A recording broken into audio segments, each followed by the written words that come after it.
Boa tarde a todos. Retornando ao nosso julgamento, nossas sessões. Hoje é a última sessão desse período, dia 25. Vamos dar início à retomada da pauta a partir dos processos paradigmas.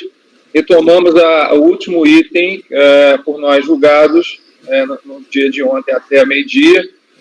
Nós terminamos no processo da pauta número item 38 e agora retomamos no item 39.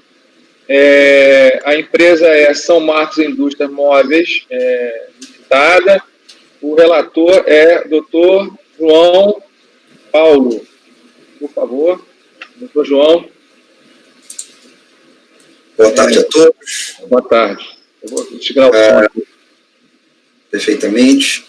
Já entrando diretamente no relatório, trata-se de recurso voluntário interposto em face do acórdão proferido pela DRJ de Minas, Juiz de Fora, onde, por unanimidade, decidiu manter o não reconhecimento do crédito pleiteado pelo contribuinte, que gerou um indeferimento da manifestação de inconformidade, consequentemente. A sociedade empresária recorrente teve o PERDCOMP do primeiro trimestre de 2007 não homologado e, resignada, desde então apresentou manifestação de conformidade e agora, junto ao recurso voluntário, pleiteando o reconhecimento do referido crédito. Em face da análise, a DRJ entendeu que não deveria ter o crédito, e aqui eu trago a fundamentação da decisão específica. O contribuinte, por sua vez, e eu estou fazendo aqui alguns resumos, tá, presidente, porque vocês vão ver que é matéria fática, matéria probatória. E o contribuinte, por sua vez, alegou em preliminar que a interessada suscitou nulidade do despacho decisório, destacando que houve ausência de fundamentação do instrumento em claro desrespeito ao 37 da Constituição, com apoio na doutrina, o desvio de finalidade, entendendo a manifestante que o despacho decisório não se presta para o fim culminado, extrapolando sua função precípua, o prejuízo e contraditório administrativo à ampla defesa, e no mérito ainda a contribuinte alega acerca do princípio da verdade material, da inaplicabilidade da multa adotada em face do princípio constitucional do não confisco, inaplicabilidade de taxa Selic. A DRJ, como foi falado anteriormente, deixou de reconhecer qualquer nulidade no despacho decisório atacado, bem como manteve a aplicação da multa da Selic desafiada na manifestação de conformidade. Em face da decisão, o voluntário que ora chegou optou por um outro percurso argumentativo. O recurso em análise trouxe prova nova aos atos, alegando em favor do conhecimento das provas, o princípio da verdade material, e que este conselheiro já tem entendimento firmado, isso ser possível, né? Razão pela qual alegou possuir direito material subjetivo de compensar os valores desde o começo pleiteados. Ao final, requer, né, preliminarmente, a necessidade de nulidade da cobrança em tela, face respectivos créditos de IPI pleiteados, em ressarcimento e compensação, ter obedecido a forma definida pela Receita. E mais, forte na ausência do critério da Receita Federal em sua análise de glosa nebulosa. Isso aqui extraído direto da argumentação do contribuinte, uma glosa nebulosa, sem destacar em nenhum momento o objeto e base para a glosa, ou do valor total, objeto de suposta glosa. Nessa preliminar, a nulidade se afasta o enriquecimento ilícito, ainda do fisco, em última análise, em respeito ao posicionamento do CARF, sempre no sentido de dar provimento à realidade da forma. Assim alega o contribuinte. E ainda no mérito, né, os argumentos trazidos no recurso voluntário, que mesmo considerando já devidamente claro os motivos expostos na preliminar de nulidade, entende ainda, ou deve entender ainda esse egrégio CARF, que as mesmas não prosperam, o que não se espera na mesma dimensão a aplicação dos referidos argumentos, fazem força na questão dos fundamentos jurídicos de direito e caso em tela. E aí traz a contribuinte segurança jurídica ao Estado de Direito, se clama pela devida aplicação das normas processuais à luz dessa verdade material e, de suma importância, traz documentos de escrituração fiscal e contábil fazem prova em favor da contribuinte, demonstrando, no caso em tela, a clara existência do direito creditório. É o relatório, presidente. Não há sustentação oral, o senhor pode partir por voto, por favor.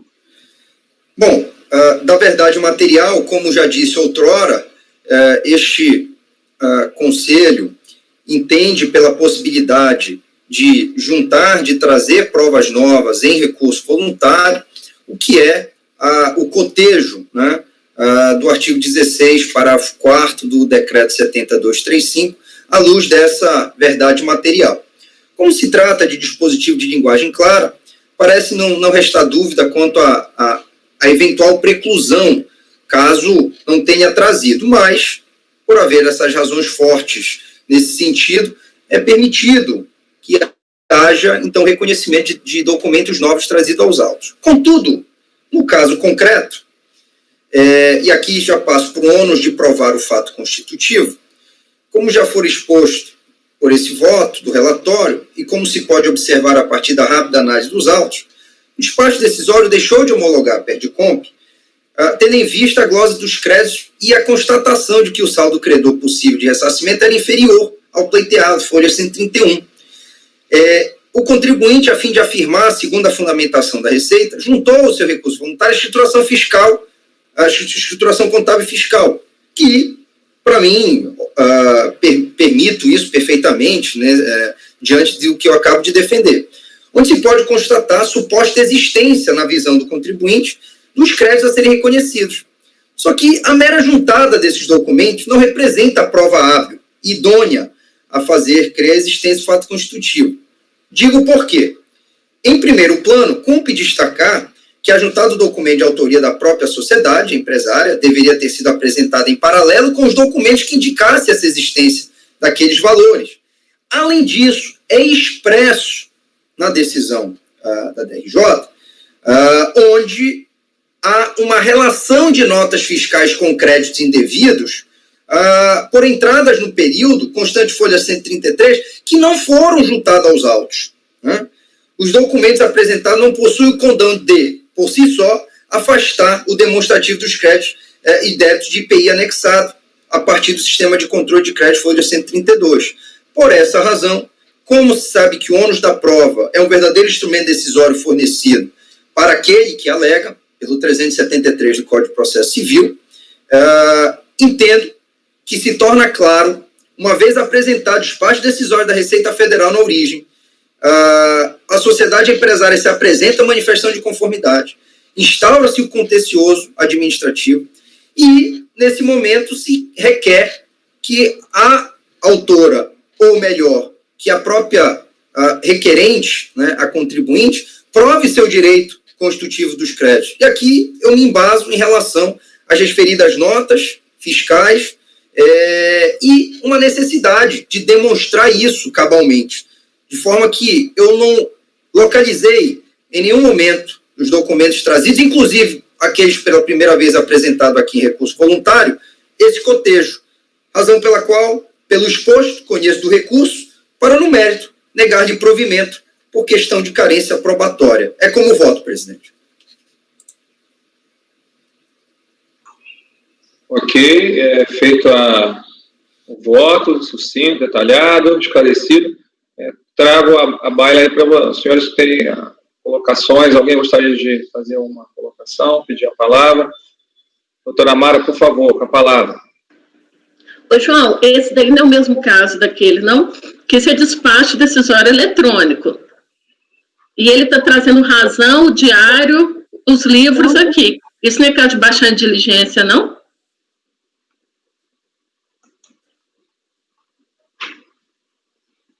O microfone, João.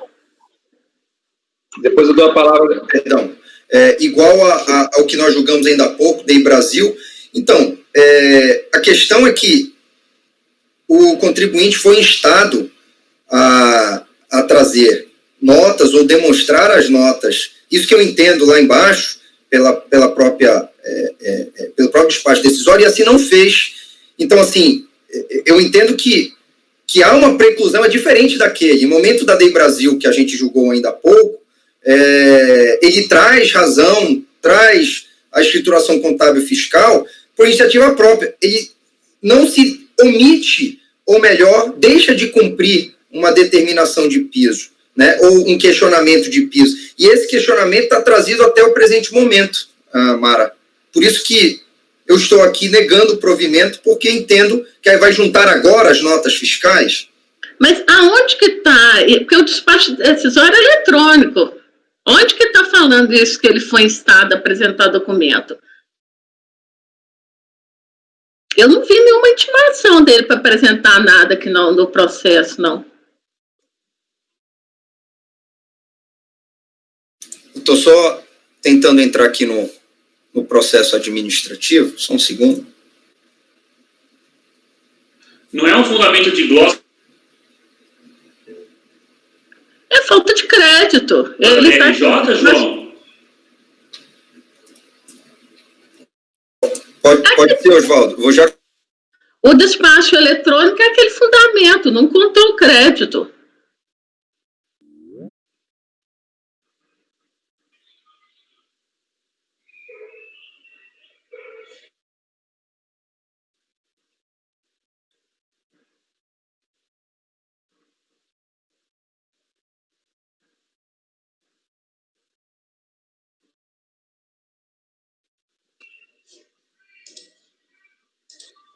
Estou dando uma olhadinha no processo aqui também.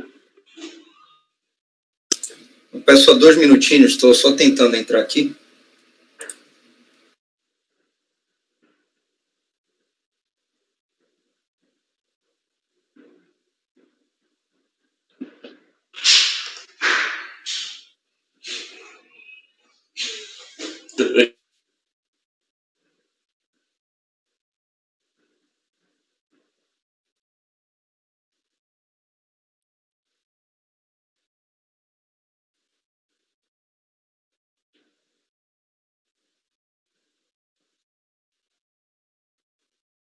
Pessoal, só para vocês saberem, eu infelizmente não estou logrando êxito em recuperar meu token, não. Estou tentando falar aqui com as chefias aqui, a funcionária quer que eu vá ao ministério levar o computador e o token. Então, além da quarentena, que eu não quero ir lá, mas parece que eu vou ter que ir.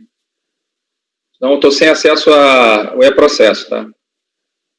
Os meus eu tenho salvo em PDF, então, mas eu não tenho acesso. Esse voto eu já tinha do João aqui, estou consultando.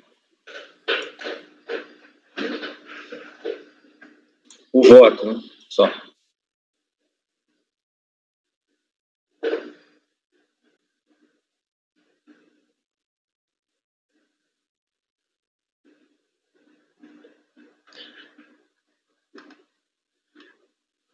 João, o que eu vi aqui no processo aqui é aquele clássico processo que a gente analisa. Ele pediu, foi despacho eletrônico, aí ele entra com a manifestação de inconformidade e junto com o recurso voluntário que ele apresenta os documentos, tá? Porque e aqui o que ele está apresentando foi o que ele apresentou naquele outro que a gente julgou antes do almoço.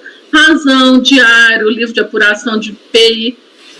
Então, eu não vejo diferença aqui do processo que a gente converteu em diligência, não. Converter, né? Ok. Esse daqui, esses despachos sem tratamento manual, não tem defesa, não tem nada, e na verdade essa folha 133 que você colocou é simplesmente o detalhamento do crédito, né? Mas é do despacho eletrônico. Ninguém olhou nada aqui. E teve um ser humano aqui. Não teve um ser humano aqui olhando nada ainda. E agora que ele pode se manifestar, que ele trouxe os documentos. Agora, se ele não tivesse trazido nada, João, eu ia concordar com você, mas... Não, ele trouxe. Isso ele trouxe. Uhum. Pronto, eu não me oponho a isso. Farei adequação.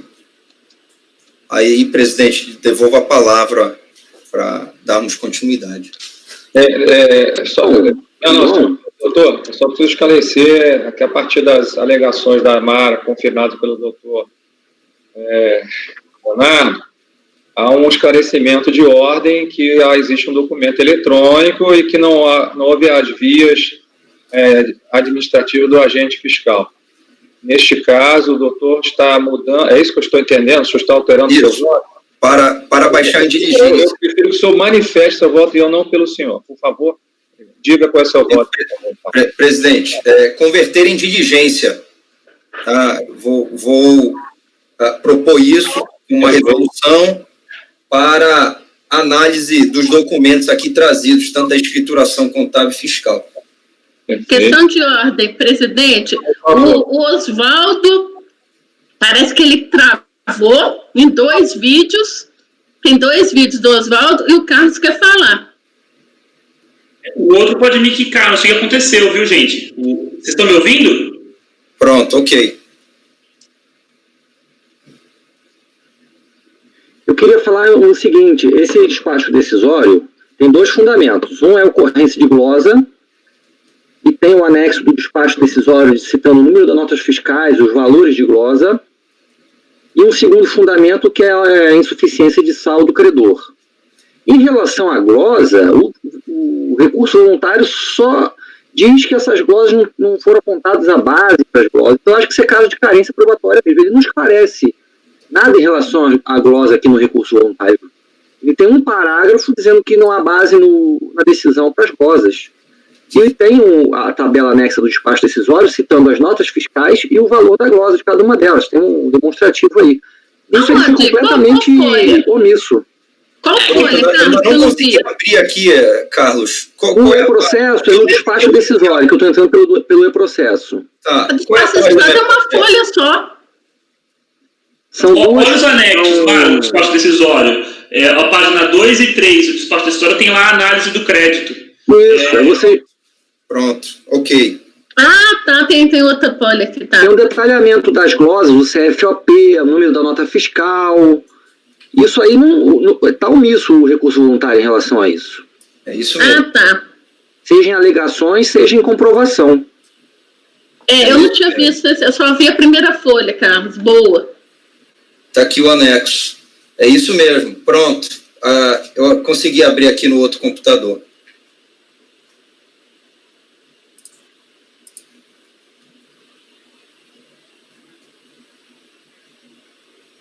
Não, tá certo. É negativo de provimento mesmo, Carlos. Teve essa análise, por isso que eu digo em relação às notas, Léo. Eu estou olhando a manifestação de conformidade, é só alegação de direito, realmente.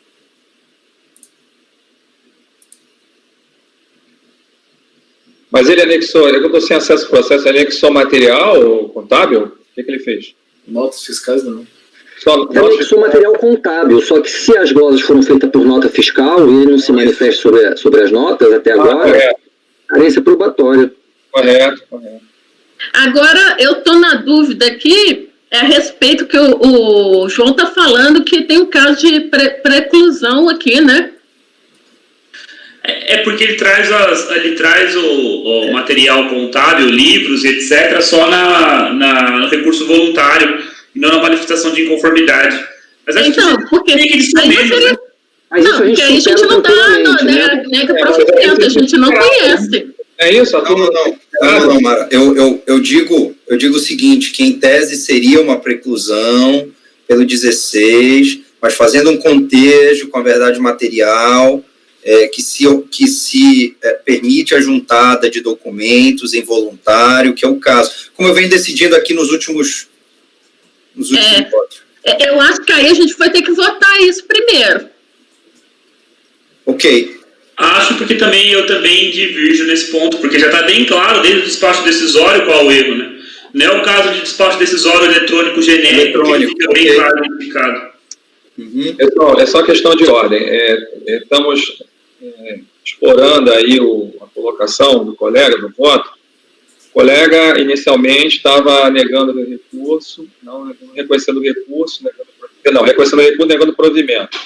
Foi feita uma colocação que o sistema que seria como seria análise, a manifestação seria eletrônica.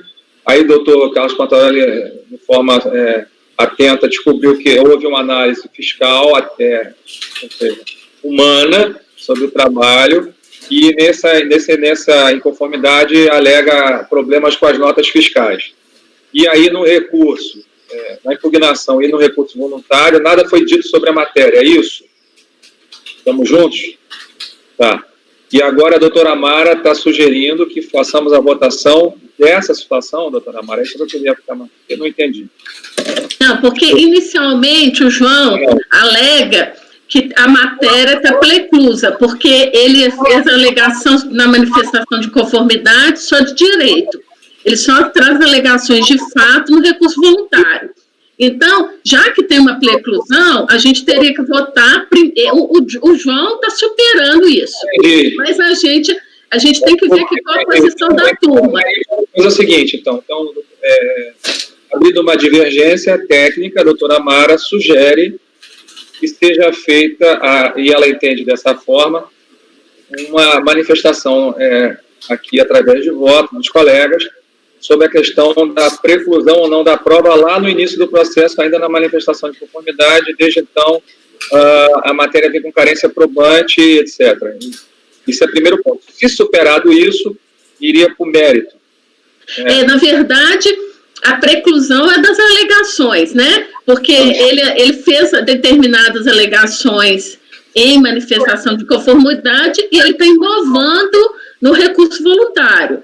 Ele está inovando a argumentação dele. Então, já que ele está inovando, a gente teria que ficar, se a turma, o João está propondo que seja suplantado isso. E a gente analise o recurso. Se a gente entender que tem uma preclusão aqui, aí o não conhecimento, a gente não vai analisar esse recurso, aí morre. Aí o resultado vai ser não conhecimento. Correto. Está claro. Doutor, na ordem, agora não sei se é doutor Oswaldo ou doutor Pantaroli, eu não sei quem lembra, desculpa, não vi. Oswaldo, então, por favor, a palavra. Não, mas na verdade eu me repetir do que a Mara disse. Para mim, me parece que normalmente quando o despacho decisório é eletrônico, ele não vem acompanhado dos motivos de glosa, ou vem acompanhado de maneira muito genérica dos motivos de glosa, aí eu sempre tendo a aceitar, como eu já até disse nessa sessão, porque sai da zona de penumbra só na DRJ. Agora, se já no despacho decisório eletrônico está claro o motivo de glosa e o contribuinte, na manifestação de conformidade, não se digna a juntar os documentos e apresentar argumentos para elidir os motivos de glosa, sinto muito, precluiu. Só uma dúvida, doutor Oswaldo, na sua colocação, para colaborar e ficar claro, houve glosa, mas também houve glosa fiscal, do agente fiscal sobre esse documento, né? Também houve a intervenção, né? Doutor Pantaroli alegou, não foi isso? Eu me enganei, desculpa. Então está complementando sua fala. Doutor Pantaroli, por favor. Eu peço um instantinho que eu estou verificando na manifestação de inconformidade aqui se realmente houve essa preclusão ou não. Porque a princípio eu achei que o João tinha citado a preclusão só argumentando a contrário senso da admissão da prova agora, e não que ele havia verificado uma preclusão. É isso mesmo. O João entende que não houve preclusão. Pelo que eu entendi, o doutor João aceitou na segunda instância administrativa a instrução probante. Mas ainda assim... É verdade material. Desculpa, deixa eu fazer a correção. Eu digo, doutor, pelo que eu entendi, eu estou tentando só resumir, né? Escalonar as coisas. Doutor João, pelo que eu depreendi, ele, no seu discurso inicial, no seu voto, ele diz, olha, apesar das provas terem sido apresentadas, né, nesse recurso voluntário, eu entendo que, em homenagem à verdade material, à busca da verdade, vou aceitar esses documentos. Ponto. Foi isso que eu entendi. A doutora Mara colocou que a matéria já vem preclusa de longa data, na verdade, já vem lá da manifestação de conformidade. E aí é que tem que acharmos uma colocação para saber dos colegas, conforme e aí a doutora Mara está propondo, né, sanear esse nosso rito através de uma colocação prévia da aceitabilidade ou não, se é uma reconhece ou não do recurso. Doutor Lázaro, por favor, depois doutor Leonardo. Nós já tivemos alguns subgerou alguma polêmica, né? Quem primeiro colocou aqui na turma, né, a questão da de só admitir as provas juntadas de provas no recurso voluntário, que não tinham sido juntadas na impugnação, foi o conselheiro Trevisan, que ele entendia que fosse despacho eletrônico, admitiria, e no caso de ter sido feita uma fiscalização, isso não seria possível. Eu lembro também que o conselheiro Carlos já tinha colocado a questão de que, e aí tivemos até uma divergência, que em um julgamento que nós fizemos, eu admitiria a juntada de provas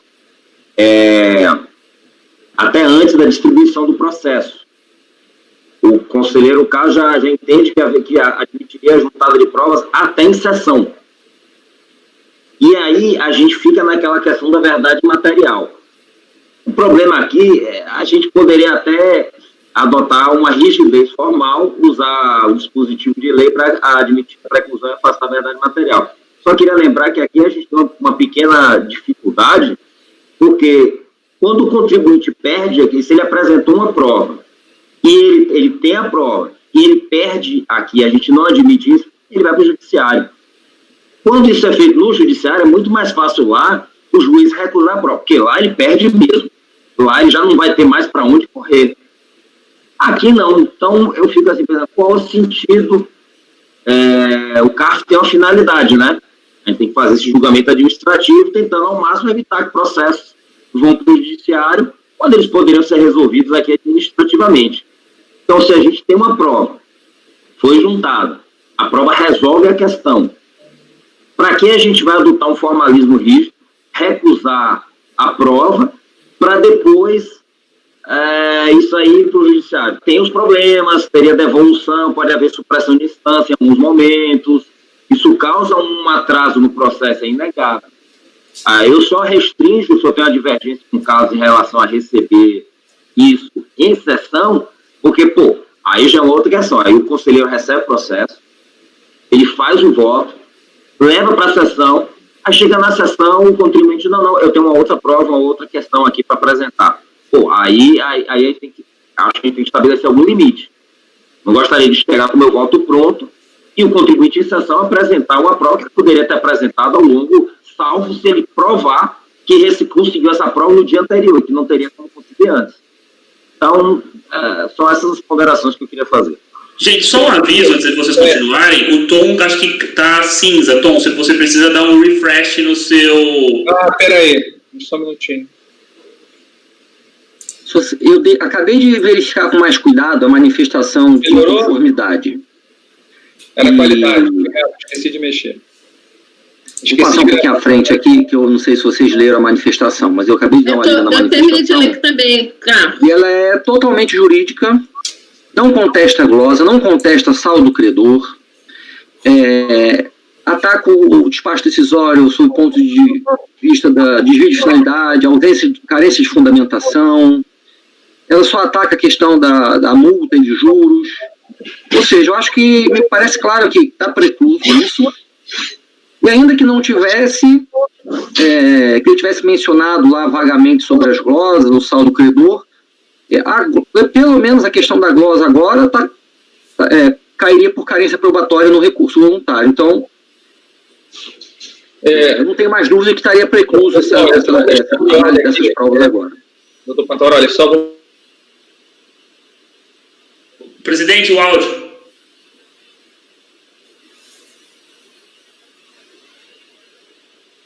Presidente, microfone. Sem áudio. Meu Deus. Desculpe, perdão. Eu tô...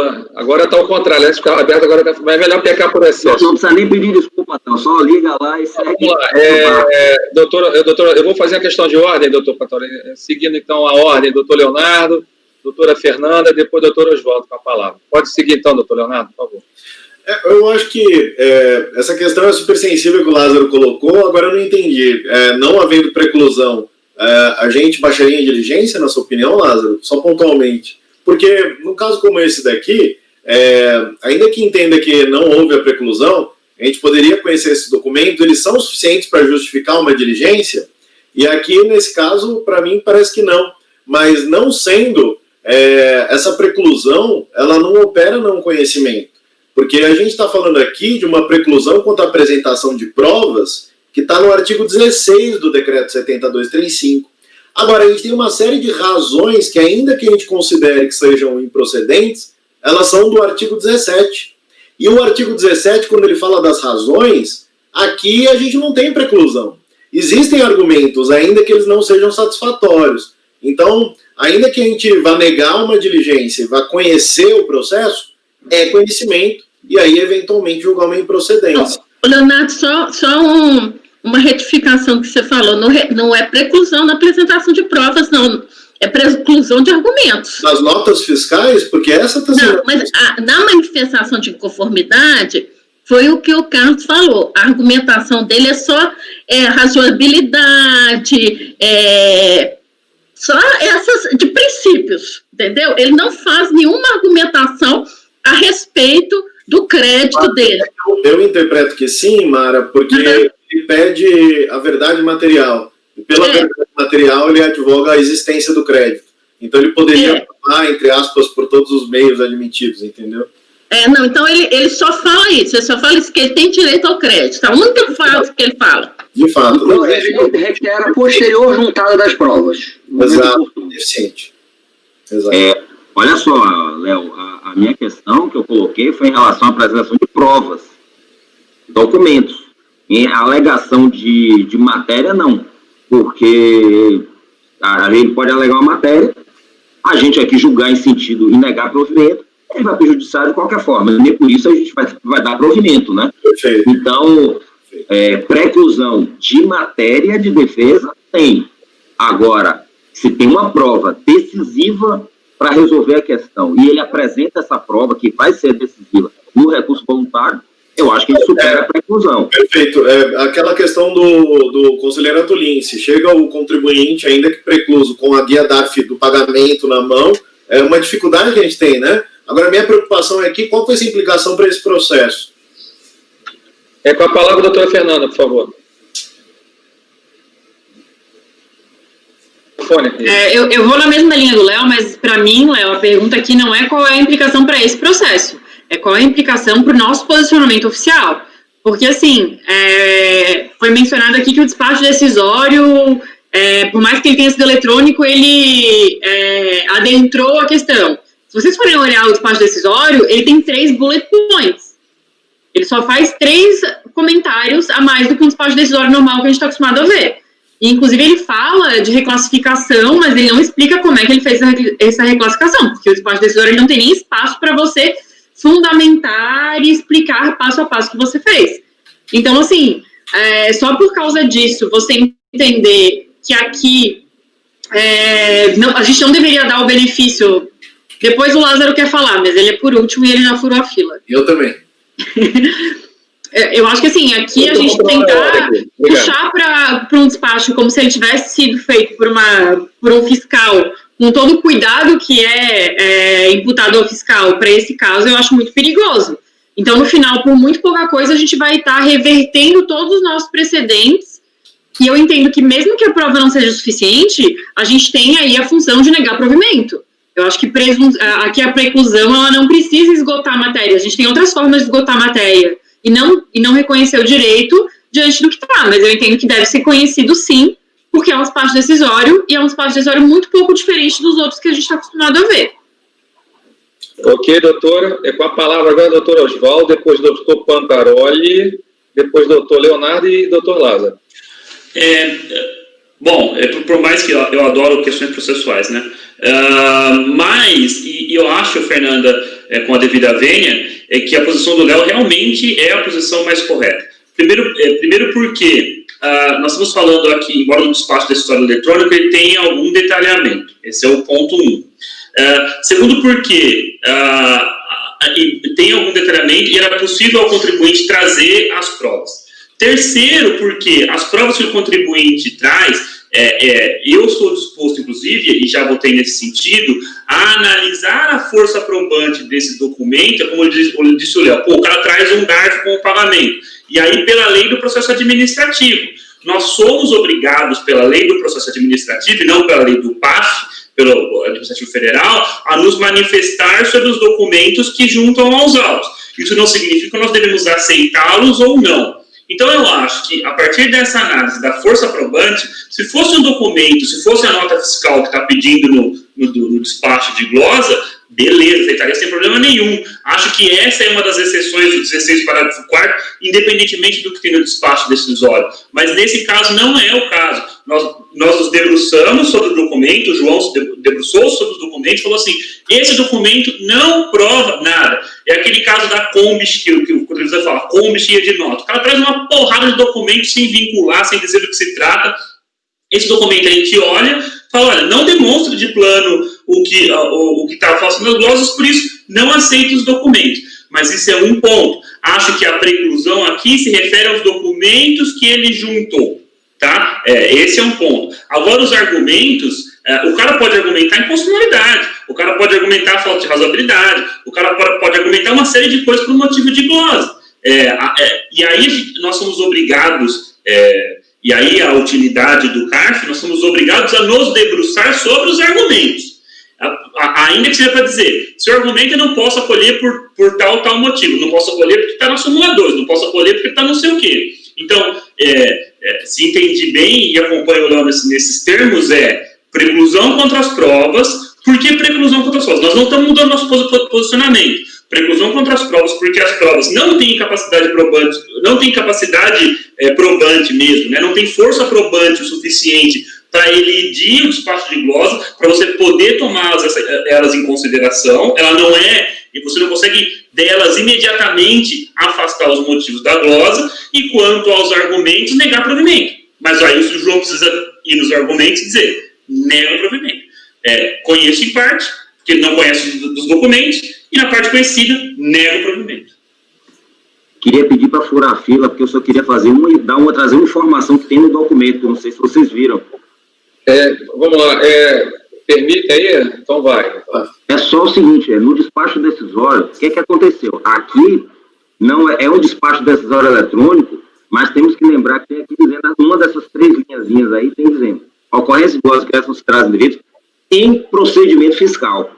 Então, o despacho decisório, apesar de ser eletrônico, ele é resultado de um procedimento fiscal. Embaixo dessa tabelinha aí, com principal, multa e juros, tem, para informações sobre análise de crédito, detalhamento de compensação, tal, verificação, consultar o endereço tal, menu onde eu encontro a opção perder compra, item, perder compra, despacho decisório. Aí volta aqui, o que acontece? A fiscalização, quando ela faz o procedimento, ela anexa o resultado do procedimento fiscal nesse local aí, que está em endereço no despacho decisório, e o contribuinte, ele tem que seguir esse roteirinho aí, esse endereço, ele coloca o número do PERDECOMP lá, e lá vai estar todos os documentos referentes à fiscalização. O resultado da fiscalização, ele pode ser comunicado, a gente nem sabe nesse caso, se foi diretamente comunicado ao contribuinte, de qualquer forma ele estava interagindo lá, mas de qualquer forma deve estar disponibilizado lá. Então, dizer assim, só o que eu queria dizer em resumo é que isso não é um despacho eletrônico puro e simples. Tem lá informações, sim, mais detalhadas sobre o que aconteceu. É só isso. É só uma questão de ordem. Acho que o doutor... Não, agora é doutor... doutor... É ordem, doutor Leonardo, doutora Fernanda, e aí vamos fechar para a gente botar em votação, tá legal? Quem é?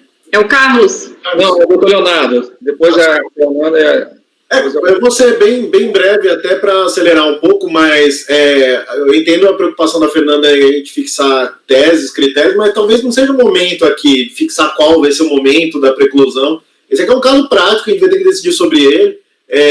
A gente tem um despacho eletrônico, mas como trouxe agora o Lázaro, a gente tem aqui um procedimento fiscal que precedeu esse despacho, então, pelo visto, mas ele não está no processo, né? Então, nos casos de despacho eletrônico, a gente tem aqueles casos lá de processo judicial não encontrado no sistema Profisc ou no CIEF, né, processos, e nesses casos aí basta a existência do processo para a gente derrubar a fundamentação, né? Mas o caso todo aqui é o seguinte, a gente não tem certeza sobre o crédito, e a certeza é importante numa compensação, né? Mas é justamente por ser um despacho eletrônico que a gente está discutindo isso. Mas eu quero lembrar também que não existe aquela súmula de que o ônus da prova vai ser deslocado sempre para o contribuinte, no caso de compensação ou restituição, justamente porque a gente tem o despacho eletrônico, né? Então não é sempre que isso vai acontecer. E esse foi o motivo pelo qual, na última sessão plenária, o CARF não aprovou essa súmula, né? Foi um argumento levantado, inclusive, pelo conselheiro Caio Quintela. Então, a diligência aqui, quando que a gente vai fazer? Quando tiver dúvida. Aí a nossa questão passa a ser: o que o contribuinte trouxe de documentos e de razões sobre os documentos gerou dúvida para o julgador? Não gerou, não parece que tenha gerado. Então, a gente vai agora analisar os argumentos que ele trouxe. E aí, para mim, me parece improcedência, né? Só isso. Doutora Fernanda, por favor. Não, presidente, na verdade eu queria fazer 2 comentários, um para o Oswaldo e outro em relação ao que o Lázaro colocou, que eu continuo defendendo que eu acho um caso de não provimento, mas não de não conhecimento em razão de preclusão, principalmente porque quando o Oswaldo fala que o julgador vai ter que analisar essa prova para saber se ela é relevante ou não, ele já conheceu. Então, assim, é um caso de que eu vou dizer se eu vou conhecer ou não quando for conveniente. Eu acho que o critério tem que ser o mesmo. Se você acha que aquele documento pode servir para essa análise, você tem que conhecer, avaliar e aí dizer, se o documento for relevante, você vai dar o provimento, você vai baixar em diligência, se ele for irrelevante, você vai optar pelo não provimento. Mas a questão é que aqui a questão da preclusão, ele é conhecimento. E o conhecimento é justamente dizer, tipo, eu não posso, mesmo que eu queira, eu não posso valorar essa prova porque eu estou impedido por razão legal. Então, assim, realmente eu acho que esse não é um caso de preclusão. E com relação ao Lázaro, eu acho que o fato de existir um procedimento fiscal humano por trás desse despacho eletrônico é mais grave ainda, porque quer dizer que, assim, a parte relativa a verificar o que é bom para a Receita, o fiscal fez, mas aquela parte de justificar devidamente para o contribuinte, ele deixou de fazer. E, novamente, como o Léo falou, não está nos autos. O que me dá mais razão ainda, até para que eu consiga decidir, que seja necessário dar uma extensão dessa capacidade probatória para o contribuinte. Então, eu continuo mantendo a minha ideia de que não é preclusão, é situação de conhecimento para a gente votar provimento ou não. Eu vou botar a questão de ordem já, deixa só o doutor Pataroli para finalizar. Por favor, doutor Pataroli. Complementando, como eu havia dito que consultei a manifestação de conformidade e não tinha a matéria tratada especificamente, realmente não tem. Mas, no caso aqui, eu não veria dificuldade em superar a preclusão, considerando que ele atacou a matéria genericamente como um todo, justamente pela via da carência de fundamentação, dificuldade em encontrar os fundamentos. Então, acho que essa questão aí, para mim, seria de fácil superação e eu analisaria já diretamente a questão probatória. Doutora Mara, como a senhora, eu vou pedir a sua ajuda, a senhora que sustentou a questão inicial, temos aqui a seguinte questão de ordem. Alguns colegas entendem que há uma matéria de análise de preclusão preliminar para depois se ir para o mérito. Então, eu vou botar em julgamento quem é a favor, inicialmente, do rito da análise da preclusão. Vencido isso, né, a gente coloca se a matéria está preclusa ou não, e depois a gente vai para o mérito. Porque é uma questão de... Concorda? Porque senão nós estamos no... Olha, são verdadeiras aulas, vocês estão de parabéns, estou muito feliz de estar numa turma como essa, de conhecimento processual, enriqueceu muito para mim, que não tenho a memória, eu já aprendi com todos, mas a gente precisa realmente fazer isso. Então, vou botar uma questão de ordem. Primeiro é o seguinte: quem entende que essa matéria merece uma análise de preclusão, é a favor da análise da preclusão. Se vencer a maioria, que não é necessária, já vai para o mérito. Se achar que tem matéria de preclusão, aí vamos ver se ela está preclusa. E estando preclusa ou não, a gente vai para o mérito também. Então, por ordem, quem entende, eu vou pedir o voto de cada um, quem entende que a matéria é necessária uma análise da preclusão da matéria? Primeira palavra, a doutora Mara. Eu acho que a questão aí é quem entende que está precluída ou não, né? Então, eu tentei ser bem... Porque foi questões colocadas. Esse instituto aqui, depois se seria, estaria, e depois se não estaria. Então, Vamos reduzir, então, para 2 temas. Perfeito, eu estou aqui para... Eu inicialmente, eu achei também que a manifestação de conformidade dele, como foi muito genérica, eu votaria pela preclusão. Mas o Leonardo me convenceu, porque, inclusive, já teve alguns processos meus que eu fui contra a preclusão, porque na manifestação de inconformidade, a recorrente tinha... alegado en passant a questão. Então, eu acho assim que por privilegiar o contraditório, eu aceitei que ela depois nossa senhora, esqueci a palavra, ela agregar esses argumentos no recurso voluntário, que eu sei que o prazo que a pessoa tem para fazer as peças processuais é muito curto. Então, eu vou suplantar essa questão da preclusão aí. Não há preclusão para ser analisada. Doutor Oswaldo, como o senhor entende? Para mim, precluso a juntada de documentos. Precluiu. Eu acompanho o conselheiro Oswaldo, a preclusão de fundamentos de documentos, não de documentos, mas dos fundamentos, porque vou divergir da conselheira Amara, porque o processo, ele não pode ter impugnação genérica. Temos o princípio da impugnação específica. Então, impugnação en passant, genérica, negativa geral, elas são vedadas pelo processo, pela teoria do processo, se aplica a qualquer ramo. Então, por esse motivo, eu vou pela preclusão. Doutora Fernanda, por favor. Pelas razões que eu já falei, não preclusão.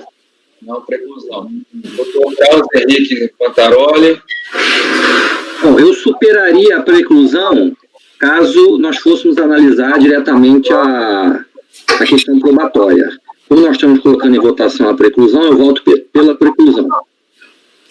A questão é que, superado isso, a gente iria... Sim, mas já que entrou em votação, analisando só essa matéria, eu acho que a alegação, de fato, foi completamente genérica na manifestação de conformidade. Agora está 3-3, não me engano.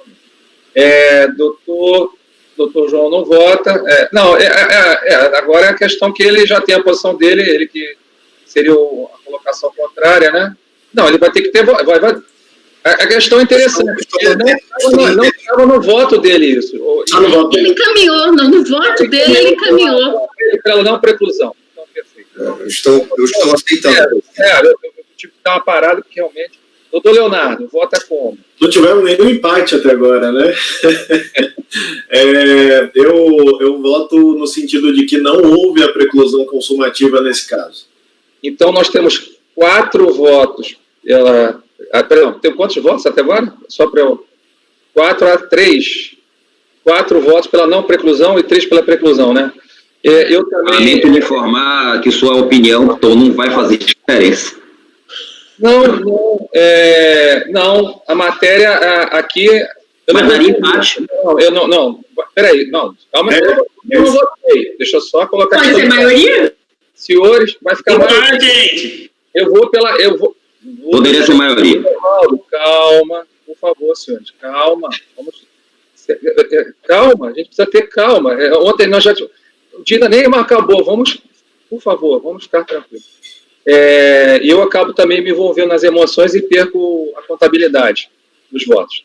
Então, só para entender, nós estamos com o voto da doutora Amara, foi acompanhado por quem aqui? Só para entender agora, porque foi a Amara que votou a favor. E a Fernanda... Não, eu votei pela não preclusão. O Leonardo, a Fernanda e o João. Isso. E os que votaram pela preclusão... também, tá? Pronto. Não preclusão da matéria, superado isso, vamos para o mérito. Por favor. Houve uma emoção aqui, hein? Pronto. Aqui foi o primeiro voto de qualidade. Este relator tem, só para deixar claro, já falamos tanta coisa, estou mantendo aqui o voto para que, superado isso, no mérito negar de provimento.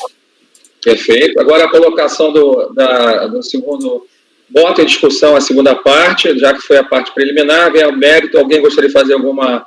Não, eu acho que a gente discutiu, a gente pode votar. Pessoal, eu quero deixar todos à vontade. Doutora Mara, é uma questão só minha de oportunidade da fala. Superado, então, vamos para a votação. Doutora Mara, a senhora vota como, por favor? Eu acompanho o relator pela negativa de provimento. Perfeito. Doutor Osvaldo? Acompanho o relator. Doutor Lázaro? Doutor Lázaro, por favor, o voto. Acompanho. Doutora Fernanda? Acompanho o relator. Doutor Carlos? Só esclarecimento ao relator, do relator, a sua negativa é por carência probatória? Então acompanho o relator. Doutor Leonardo? É por carência probatória? Tá. Eu acompanho o relator. Eu estou admitindo, mas entendo que é isso. Então, eu também acompanho o relator. Agora, eu vou ter que fazer este voto e solicito um pouco de colaboração, vocês sempre fazem, mais um pouco de calma com esse presidente, para destrinchar o voto que surgiu durante a calorada e positiva discussão. Então, vamos lá, decisão.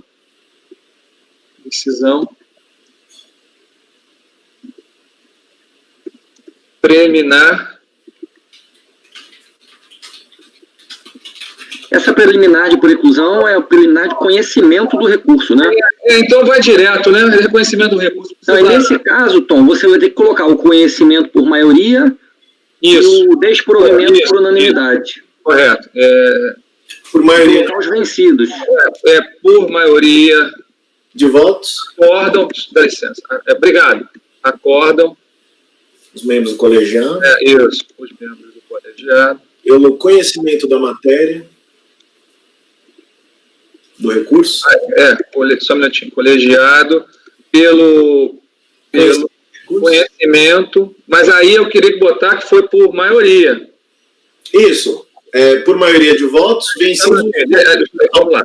Só um minutinho, doutor. Acorda os membros do colegiado por maioria. Em conhecer do recurso. Vencidos os conselheiros ciclanos.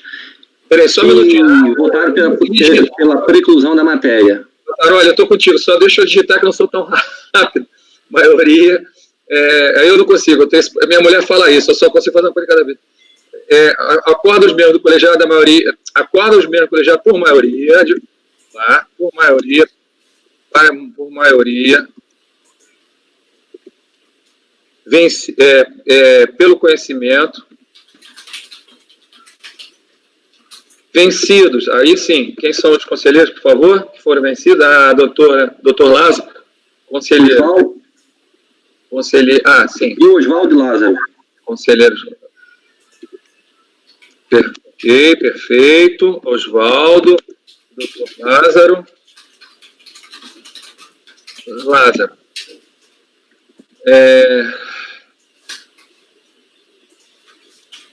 No mérito.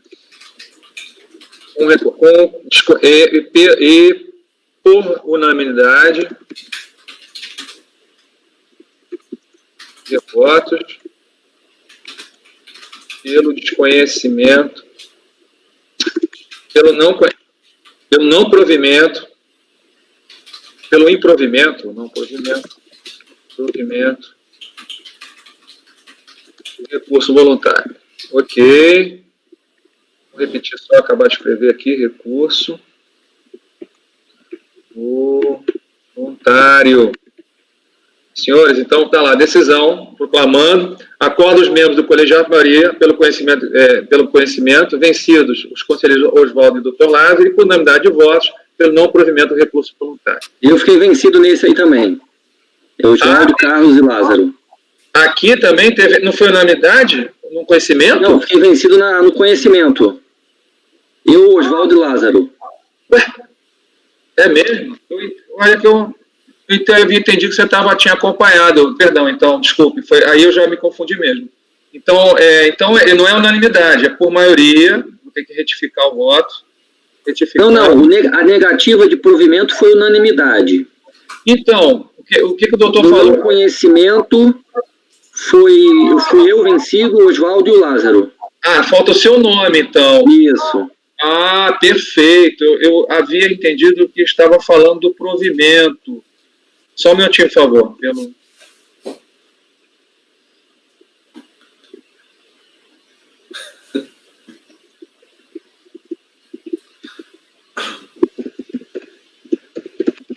Tá, agora eu vou lá. Então, acorda. Na ordem, doutor Oswaldo Lázaro e depois doutor Carlos Pantaroli.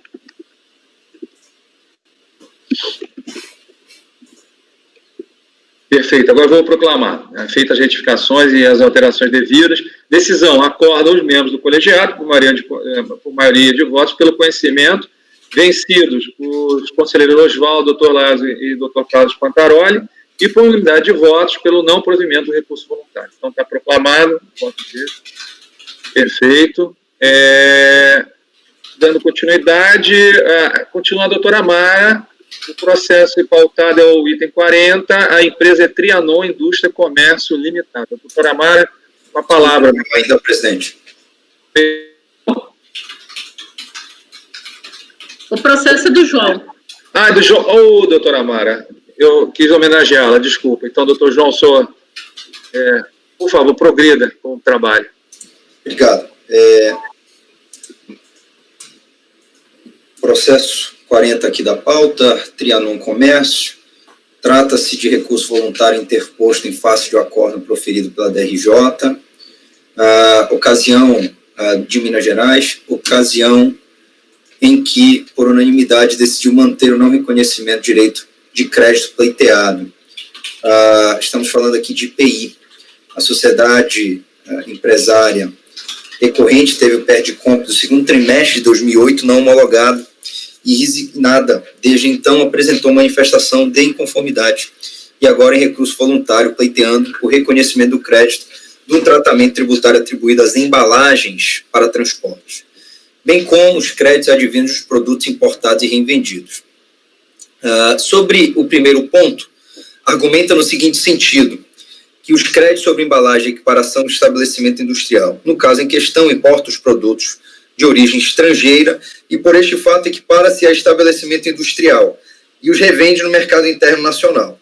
Os produtos são recebidos em grandes quantidades, vendidos no mercado interno em caixas de papelão, pois, tratando-se de rolhas ou componentes para o fechamento de garrafas, precisam ser suportados por embalagem adequada, como qualquer outro produto da mesma natureza industrializado internamente. É embalado da mesma forma, por qualquer indústria, e nem por isso deixaria de ter direito ao crédito das embalagens. A questão suscitada pelo nobre agente fiscal baseou-se no dispositivo do artigo 4, inciso 4, do RIP, aplicável unicamente à operação de industrialização pela colocação de embalagem. Neste caso, é evidente que a operação de industrialização não se caracteriza apenas com a utilização de embalagem em caixas de papelão, mas o dispositivo do artigo 4º, inciso 4, do RIP aplica-se unicamente nos casos de industrialização.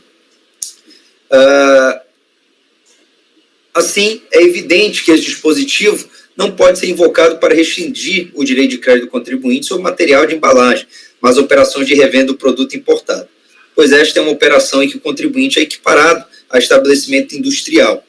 Em tais casos em que o mesmo se utiliza de embalagem, ainda que caixa de papelão, pois essas integram o custo do produto e, consequentemente, o seu preço de venda sobre o qual, quando a saída ocorre a incidência do IPI. Em seguida, conclui ainda que o inciso 1 do artigo 164 do RIP é claríssimo ao reconhecer o direito de crédito sobre material de embalagem na microempresa, sem fazer nenhuma restrição à natureza das mesmas. Aqui, neste caso, o material de embalagem, ainda que para o mero acondicionamento, integra o preço final do produto vendido sobre o qual incide o IPI e, consequentemente, o princípio constitucional da não cumulatividade deve ser respeitado e atendido. Dessa forma, para entender o princípio da não cumulatividade, é que o legislador sabiamente não fez qualquer restrição à natureza de embalagem. Ocorre que o material de embalagem, seja para acondicionamento, que é o caso, ou ainda para o transporte, agrega o produto final contribuindo para a alteração do seu custo, por consequência na formação do preço de venda. Equivale dizer que a embalagem adquirida pela pela requerente para dar saída do produto está sendo novamente tributado. Desta forma, negar ao contribuinte do imposto o direito de crédito sobre tais embalagens é ferir diretamente o princípio da não cumulatividade consagrado pela Constituição Federal e regulamento IPI, com base na interpretação do contribuinte, e por todas as normas aplicáveis à espécie, inclusive instruções normativas emanadas pela Receita Federal.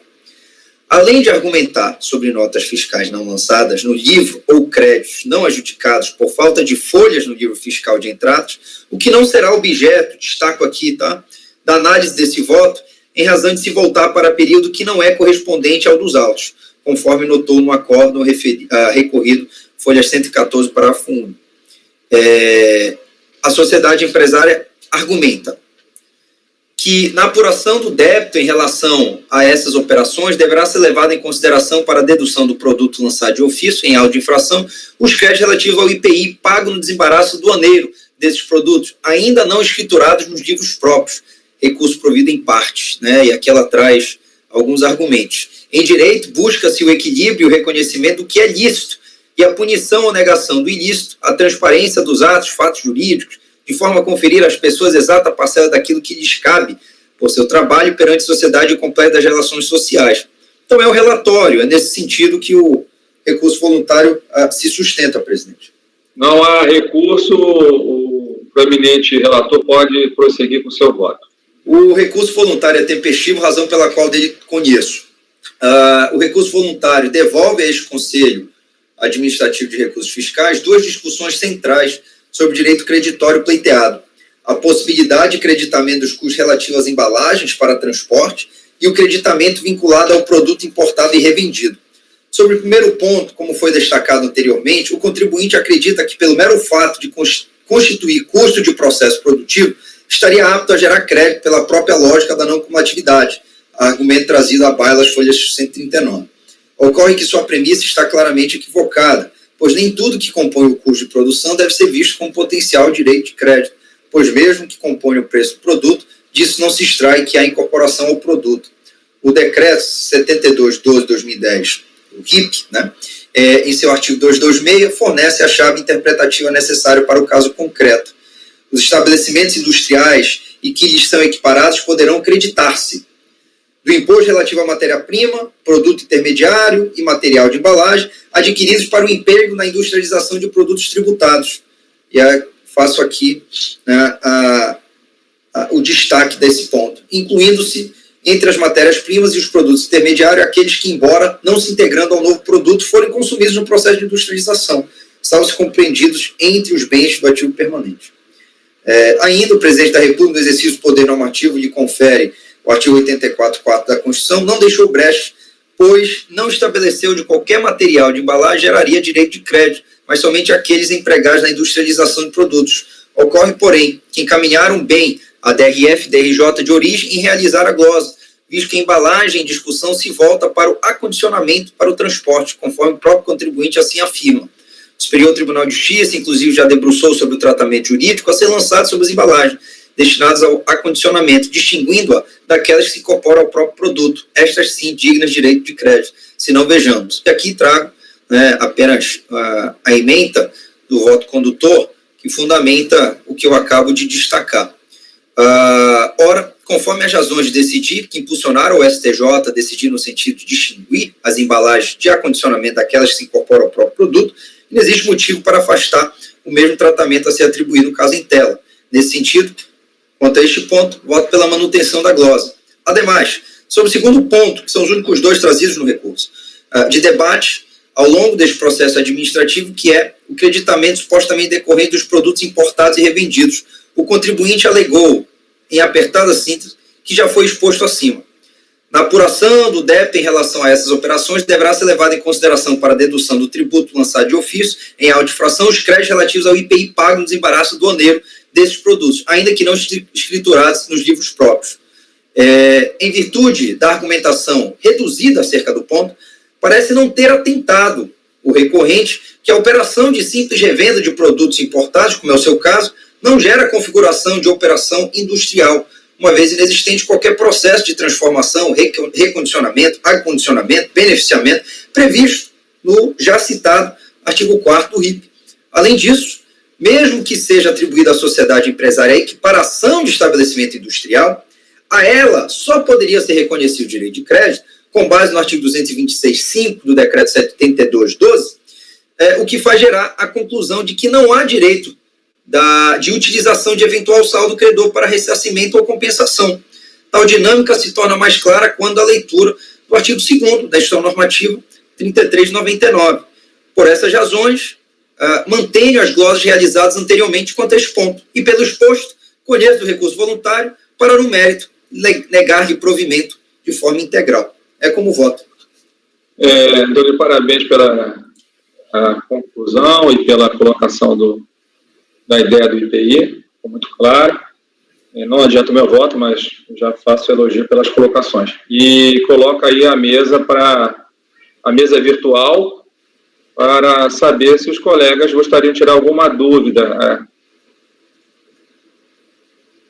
Né? Eu só tive no início, mas foi uma distração minha, no final ficou muito claro que ele é comprador, vendedor de produtos, e só coloca mesmo para transporte. Então, esclarecido as minhas dúvidas, que eu acho que foi a única, coloque em votação. Doutora Mara, como vota? Doutora Mara, precisa de alguma... Acompanho o relator. Perfeito. Doutor Oswaldo, como vota? O relator. Doutora Fernanda, como vota? Faltou o doutor Lázaro antes. Oh, meu Deus do céu. Desculpa, doutor Lázaro. Hoje eu estou... Como relator. Perfeito, agradeço. Peço as coisas. Agora sim, doutora Fernanda, muito atenta. Com o relator. Relator. Agora, o doutor Carlos Contaroli. O relator. E doutor Leonardo Branco. O relator. Eu acompanho também inteiramente o voto. Só vou fazer aqui a redação e declarar a proclamação. Muito obrigado. Eu que agradeço.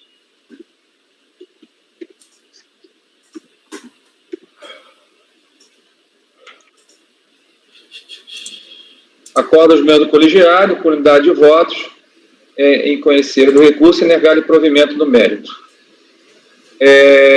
Feito isso, passamos agora para o item 41 de nossa pauta.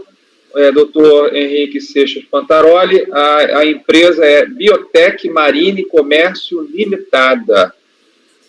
Por favor, doutor, fique à vontade. Não há sustentação oral, pode partir direto, se assim quiser, pode partir da sua relatório e voto.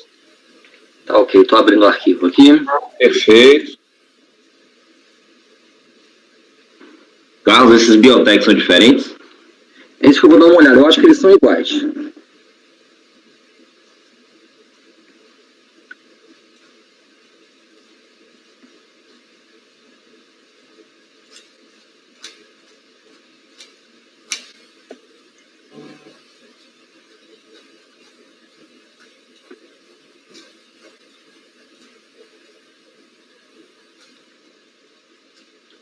Eles são iguais, só muda o período de apuração.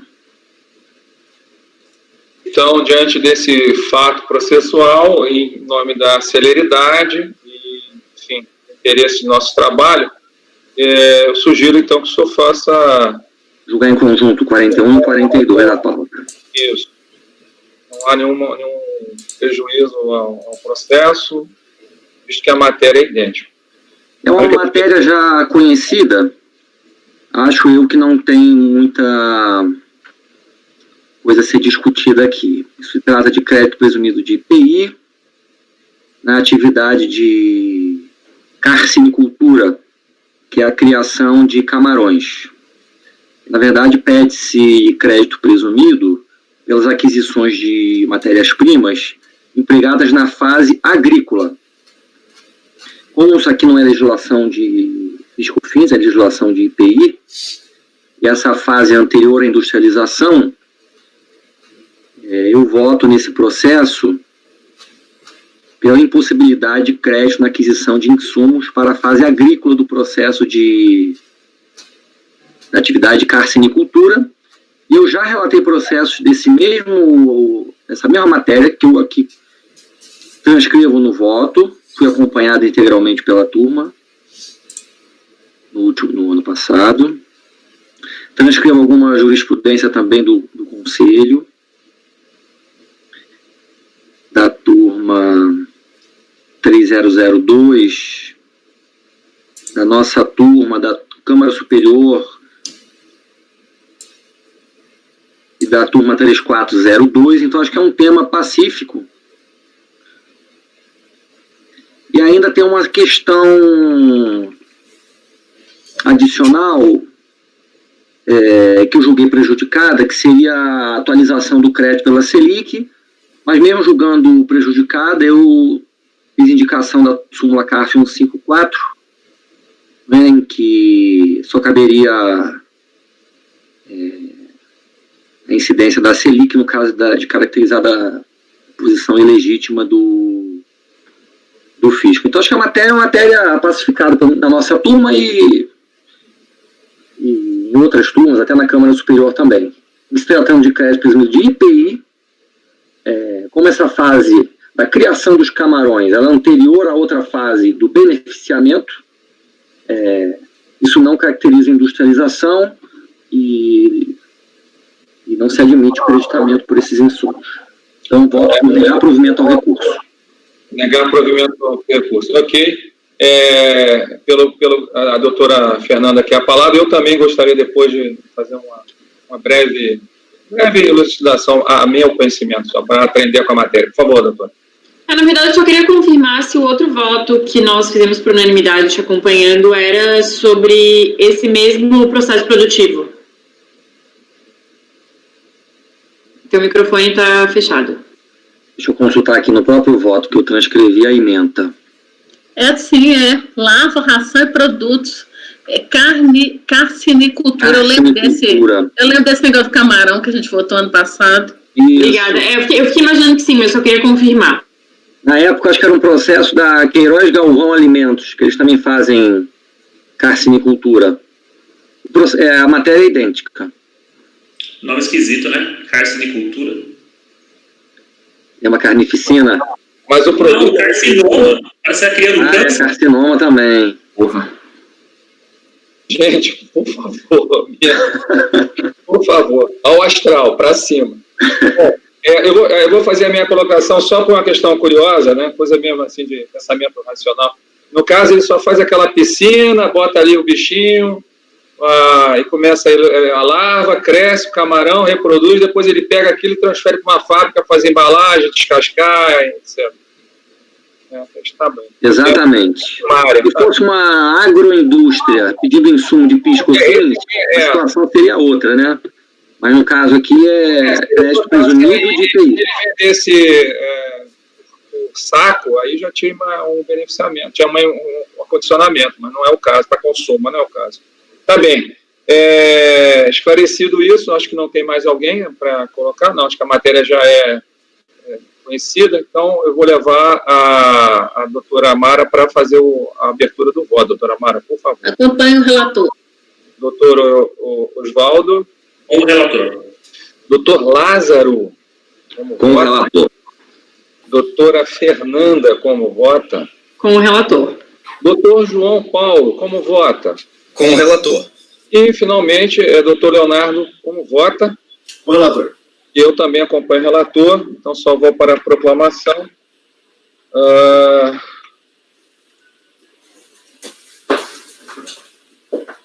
Eu vou dar, só para deixar, eu vou dar um intervalo de 5 minutos por motivos de força.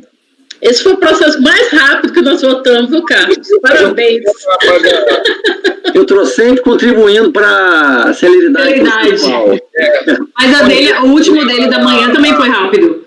Eu vou descer, só proclamar. Então, nos dois processos, são acordo os membros do colegiado, unidade de votos, e negar provimento ao recurso. Sendo assim, eu faço um intervalo de 5 minutos. Peço que a querida Tainá, assessora, carinhosamente desligue a câmera